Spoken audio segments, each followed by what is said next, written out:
Thank you for joining in. Today's workshop is on the art of podcasting. Now, as the world becomes busier, the podcast format has become incredibly popular, especially in the current scenario, and today it is relevant more than ever. And as they say, there is a podcast for everyone. Now, the workshop will be hosted by Mr. Karthik Nagarajan, an expert from the industry. He is the host of the Filter Koffee Podcast, a weekly show on the IVM Podcast, where he indulges in conversation with creators, activists, business leaders, and so on. Karthik started his career in internet cryptography in India and later took on leadership roles in technology markets across the United States. He is currently also the Chief Content Officer for Wavemaker and someone who has hands on experience about this genre of modern day communication. When he is not on his day job, he is a screenwriter, an independent filmmaker. He's also a visiting faculty at MICA and many prestigious business schools across India.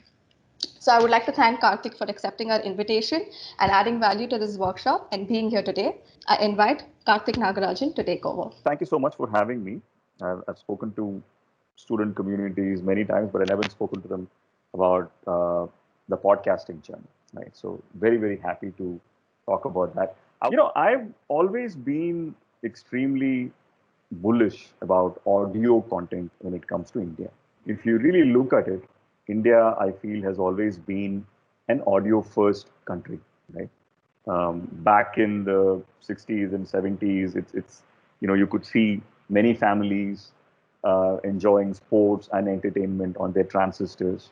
And even thousands of years back, we're a civilization which thrived on storytelling, right from our grandmothers telling stories to put us to sleep, right from a lot of live performances being about storytelling, especially in the folk art. We've always been a very audio-focused country, and that tradition transcends even today.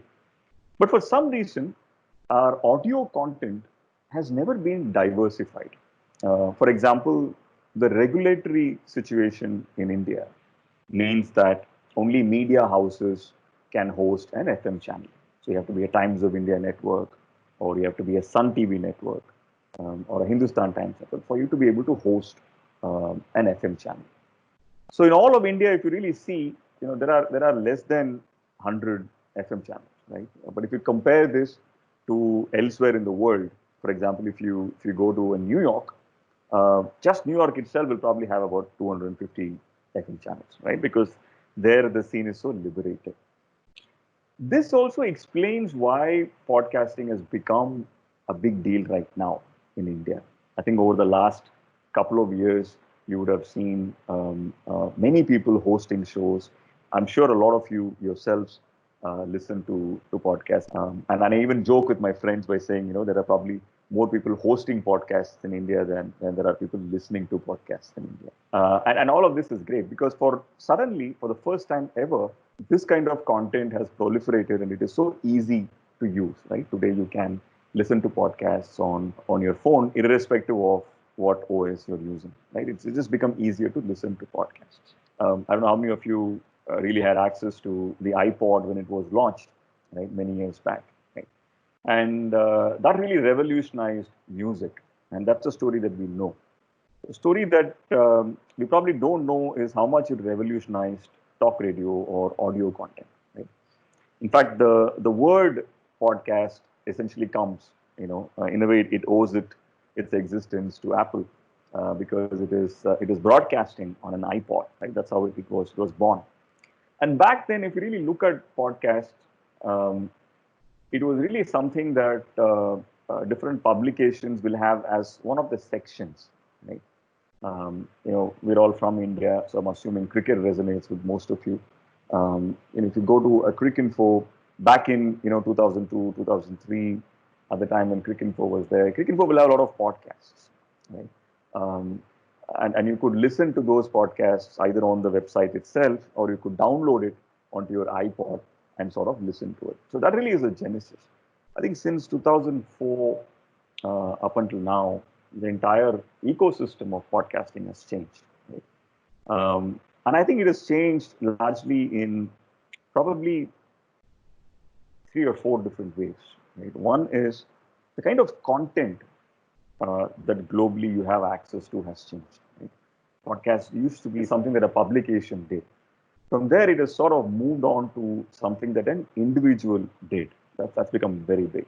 The other thing that has also changed is the commercial viability of podcasts. Back then, podcast was not something that you could really monetize, either as a publication or as an individual. You didn't have too much advertising happening on podcasts, right? That has completely changed. It's completely changed to the point where a couple of years back, a podcasting company called Gimlet, is Gimlet. Many of you might know about this. Gimlet was acquired by Spotify, for a whopping, I think, $1.5 billion or something like that. So there's a lot of money in podcasting right now. A lot of people actually make their living from podcasts, right? So that is something that has changed. And then the third, of course, is I think today it has become much more approachable, both creating a podcast as well as listening to a podcast. It's become much more accessible. I want to go into what really is the actual definition. Forget the word of it. What is the actual definition of podcasts? Right? In many places, podcasts are also referred to as talk radio. But talk radio is one where it is about the discussion. It is about a conversation that you're having, right? Whether it could be solo or it could be a dialogue with someone else. Second is the content that we're talking about has to be theme-led. It has to be about something, or in some cases, it can be about someone. I think that is critical, and that is what differentiates podcasts from any other kind of content. Right? And of course, today the technical definition of this also means that we are referring to content that can be distributed across platforms, especially for mobile devices. Right? So these are the three things, in my opinion, that defines what a podcast is. Now, if you go into who creates podcasts, who podcasts in the world, I think there are four different kinds of people, right? The first of the kinds are networkers. Right? These are people who are able to hold a conversation in a very, very interesting fashion. And they also have a network. When I say a network, I mean an ability to bring very interesting guests on the show. Right? So typically these shows are a dialogue, right, between person A and person B. And it's interesting because it need not be your own individual network, right? Sometimes it could also be the ability of an organization hosting the show to sort of pull people, right? So there are some examples of this. These are some of my favorite shows as well. Internationally, Fresh Air is one of my most favorite shows. It's hosted by Terry Gross, who's a legend, in the history of audio content. Right? Another show that has succeeded beautifully is a show called How I Built This. Right? It's a show hosted by a gentleman called Guy Raz, who was a journalist who turned into a podcaster. And this is one of the most exciting shows you can listen to if you're a student, if you're on the verge of building your career, right? Because the show talks about the stories behind the startups. It's not so much about running a company as much as how they got there. Right? The show that I host for myself, the Filter Koffee Podcast, is something like that. It's fundamentally dependent on guests, who represent culture, art, activism, entrepreneurship, marketing, etc. Right? There is a very popular show, I'm sure many of you have heard of it. It's hosted by my dear friend Varun. It's called Advertising is Dead. And that is a show that talks about the business of content and the business of advertising. Right? And then there's one of my most favorite shows called Seen and Unseen, which is about public policy and history. And a lot of authors sort of frequent that show. It's hosted by the wonderful Amit Verma. If you have not heard that show, I would urge you to listen to it. He is from Bangalore, so you have one more reason to sort of follow that show, right? So this is one kind of podcast, right? The other kind is people who are experts in something. This is people who focus on one subject. They also have a great network, but it's usually the show is about them and what they know about the subject. Right? You will find in India there are a lot of shows on healthy eating, healthy cooking, fitness, and all of these things. Right? The Habit Coach, which is hosted by Ashton Doctor, is a great example of this show. Right? Globally, if you see, there are thousands of shows like this. My most favorite is Malcolm Gladwell, who's an author, but he's also a historian, right? And he hosts this brilliant show called The Revisionist History, where he sort of takes an event in history and then sort of revisits that event to see what actually happened. How is the reality different from what was at the time popular history? Right? Storytellers and creators are a very, very big part of the podcasting ecosystem. Right? In fact, I would say that probably the most impactful show ever globally is a show called Serial.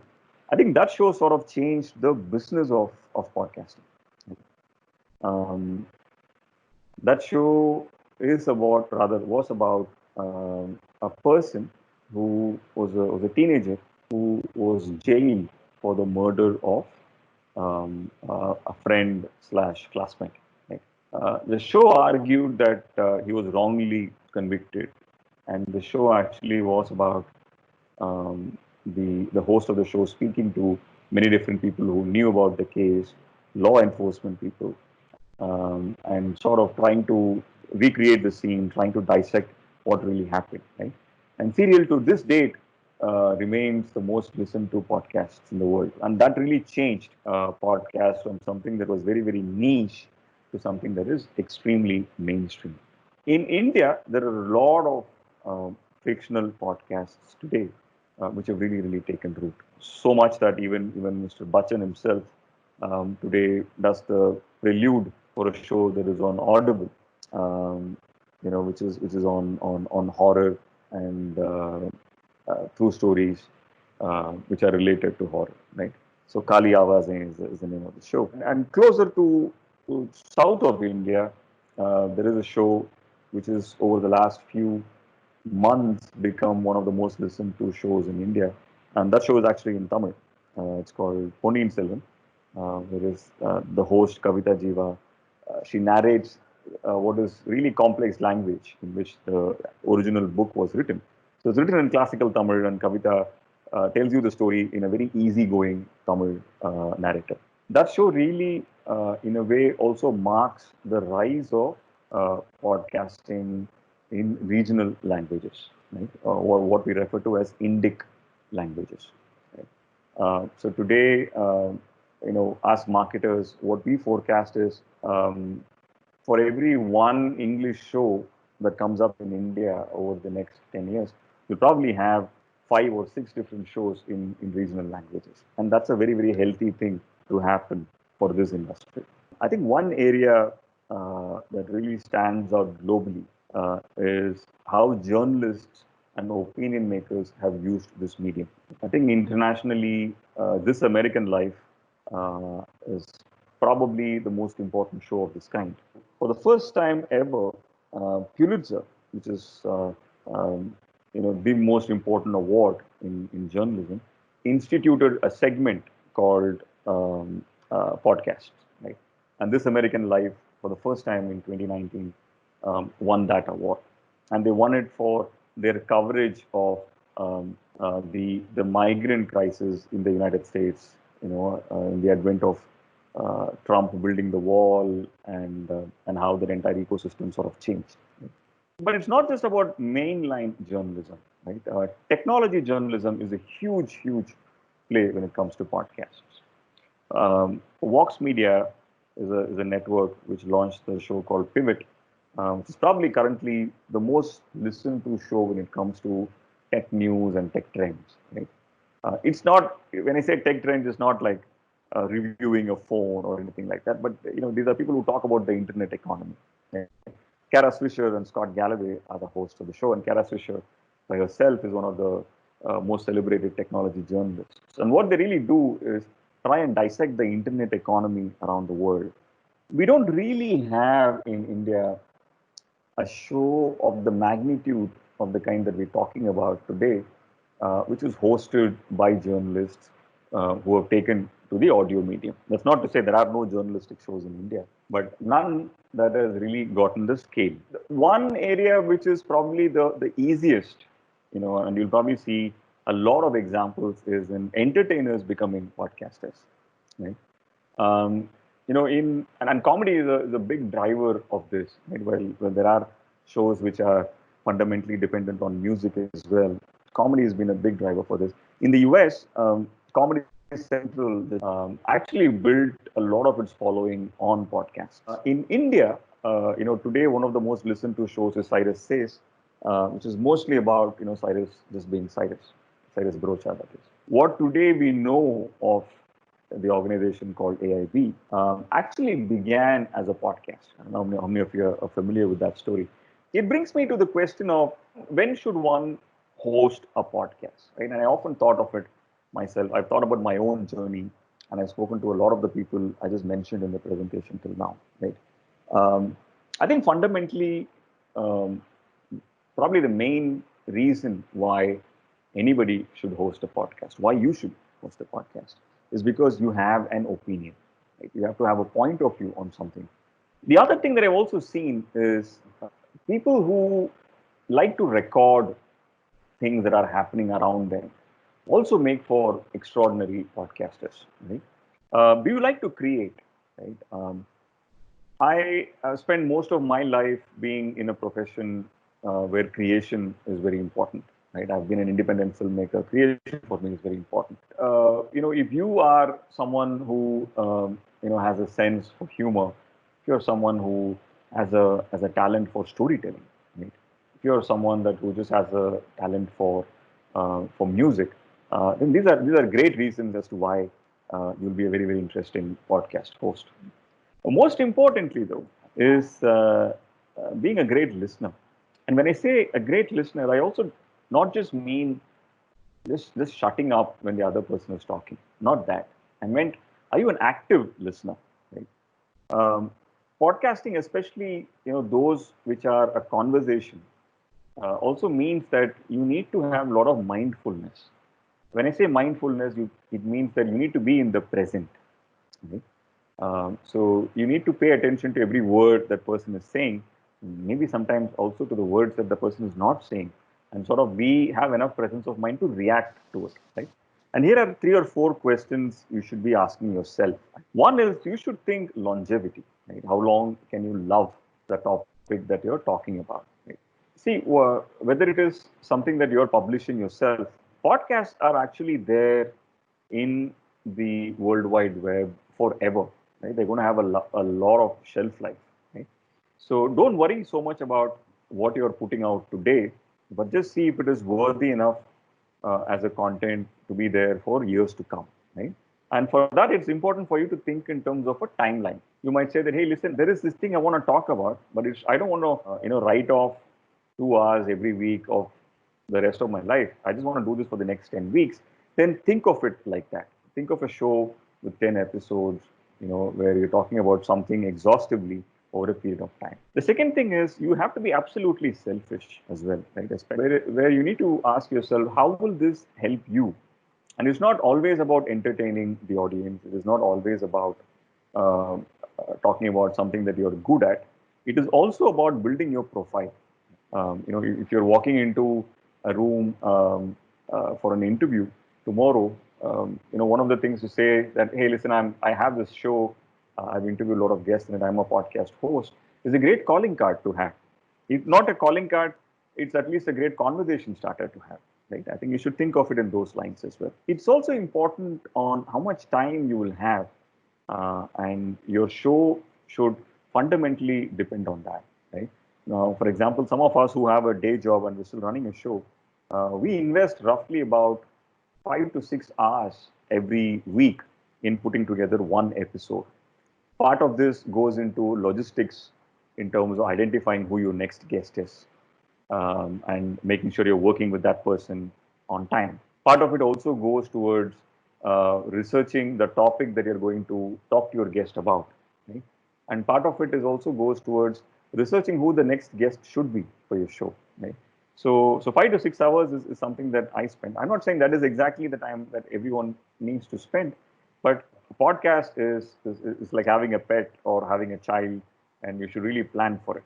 You should love that entire experience. It's also important for you to sort of figure out whether you're going to do this alone or whether you're going to do this with a partner. Some of the most successful podcasts have been have had two hosts, right, or two people at least in the panel, and that sometimes keeps your inspiration high. That sometimes gives you more ideas. That sometimes reduces the workload that you need, right? That sometimes also results in great ideas. So keep in mind all of this when you decide what you should talk about, right? And once you've decided what your idea is, okay, now I have a great idea. Now, what are the other things I should consider before it becomes a show? Like I mentioned earlier, research for the show is paramount. A lot of studies have, concurred that 40 minutes is a great time period for an episode of a podcast, right? And this is on the back of listening data and people, when people drop off, how long do people stay on a show, etc. So 40 minutes is considered like a good time period. Now there are shows that are only 5 minutes as well, and there are shows which are 2.5 hours as well. But this is your sweet spot, right? But even talking for 40 minutes about a subject is extremely difficult. Now, football might be of great interest to you, but how long can you talk about that particular game, as a prelude to the game itself without researching, right? There are some things that you know intuitively well about a game or about a technology, but you should have your research in place. The other question that you should ask yourself is, how do you plan to host it, right? Now, today, the technology has really evolved to a place where you don't need anybody to host it. You can host it yourself. I would, if you're planning to start a podcast by yourself, I would urge you to explore platforms like Anchor, ANCHOR, which is a self-publishing platform. You could also do this on SoundCloud, and there are actually people who rely on YouTube for their shows a lot. So it's entirely up to you, but you can use tools like Anchor, and there are companies like Hubhopper who are really helping people, have the tech platform for their shows. So that is very important. You also need to at some point realize whether you need a producer or not, right? That's extremely critical. There is a platform called Avaz, which is investing a lot of money, in terms of regional content. And there are platforms like IVM, the Indus Vox Media Network, which has been a pioneer really. Some of the shows that I mentioned, including my own, are part of the IVM network. They've been real pioneers in this space, and they're great producers for your show as well, right? If you have a great idea, you should reach out to one of these guys and see if they find it exciting. Or if you feel that you don't need a producer, right? Made in India is a show that is done by May, but that really doesn't have a producer, right? She produces it herself. So that is a call that you need to take. What equipment you need really at this point, I think the answer to this question has changed significantly since before the pandemic and after. A lot of us used to record our shows in studio. I used to record my show in studio simply because it was, I cared a lot about the quality of sound, right? And I didn't want to do it on a earphone or anything like that. So we'll book studios, we'll have the guests come to the studios, and that's how we used to record it. Not just me, but many people. But I think the pandemic has changed this drastically. Internationally, everyone today is recording from home. Most of the podcasts today are people recording from home. And not everyone has great microphones, etc. I think a good microphone really helps. I wouldn't say no to that, but that's not a prerequisite.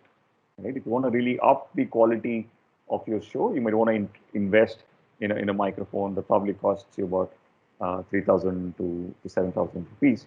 But I have recorded many shows in the same earphone that I'm talking to you with, and they've all turned out really well. The reason why I'm saying you don't need this is because if you have a decent sound quality, it's very important that you put yourself in a place where there is absolutely no sound and there are no interruptions, and you have a good wired earphone. As long as you have these things, you have a decent audio quality.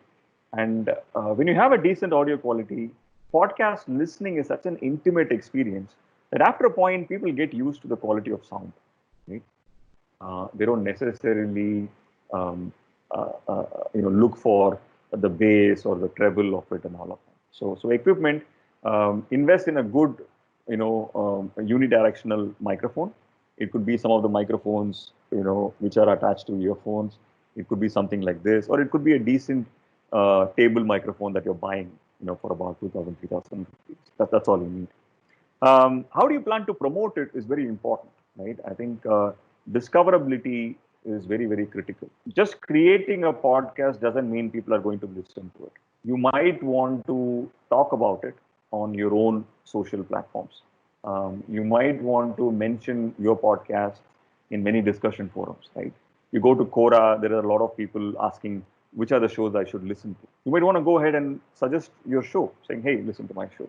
There are a lot of networks on Facebook, especially for Indian podcasters. You might want to join some of those networks and promote it. LinkedIn is a great place to talk about your show. So you might want to, if you have a profile on LinkedIn, you might want to put out your episodes out there, right?